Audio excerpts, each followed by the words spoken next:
Hi guys, masayang buhay para sa ating lahat. Nandito ulit tayo sa farm para makapag-relax. Bali, hapon pa lang ngayon. Tamo. Tingnan nyo oh, maganda yung init ng araw ngayon sa atin. Ayun yung farm mo. Ayan, puro bayabas yan. Bayabas, malunggay. Eto, santol, saka mangga. Bali, maliliit pa yung bayabas ngayon. Pero try natin mamaya na makapag-harvest ng bayabas o kaya yung malunggay muna yung i-harvest natin para makapag tayo, pwede natin gamitin yun na ilaga, parang food supplement sa katawan natin. Yung malunggay, napaka sustansya ng malunggay sa katawan natin, kaya daliin natin kumain. Tingnan natin yung bayabas muna, papakita ko sa inyo yung mga bayabas. Ito bayabas, may bunga tayo ng bayabas na nakita. Diba? May kagat pa ng paniki. Ito yung bayabas na isa pa. Di pa gaano medyo maliliit pa yung bayabas natin. Saka yung mga bayabas medyo nalalanta yata dahil sa sobrang init ng araw. Ito pa yung bayabas. Wala, maliliit lang. Nakita nyo guys, maliliit lang yung bayabas natin na nandito ngayon. Maliliit masyado. Ito yung farm mo. Ayan. Ayan yung farm. Ayan yung tawag ko. Farm. Farm in the Philippines.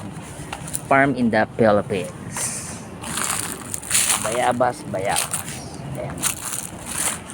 Try natin yung iba. Maliliit pa yung mga bayabas natin. Hindi pa pwedeng i-harvest. Ayan.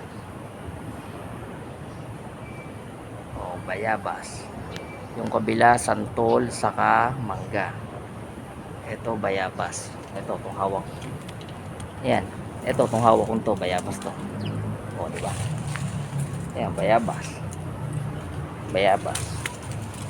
Ito bayabas din. Bayabas. Medyo mainit yan. Hapon kasi ngayon, pero okay din naman yung panahon. Maganda sa katawan saka para sumigla tayo, kailangan natin ng init ng araw. Ayan, bayabas, puro bayabas lang. Mamaya mag-harvest tayo ng malunggay, tinatawag. Wala puro bayabas pa lang yung nandito, saka medyo ngayon, wala gaano. Ayan, wala gaano harvest ng bayabas ngayon.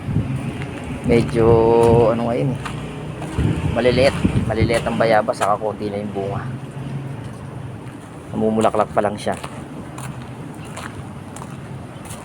hindi gaya nung nakaraan na maraming bunga yung bayabas.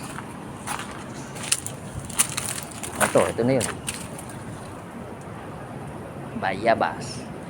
Paano guys, maraming salamat sa panonood. Ito yung vlog ko ngayon, Bayabas Farm in the Philippines. Thank you and God bless ating lahat.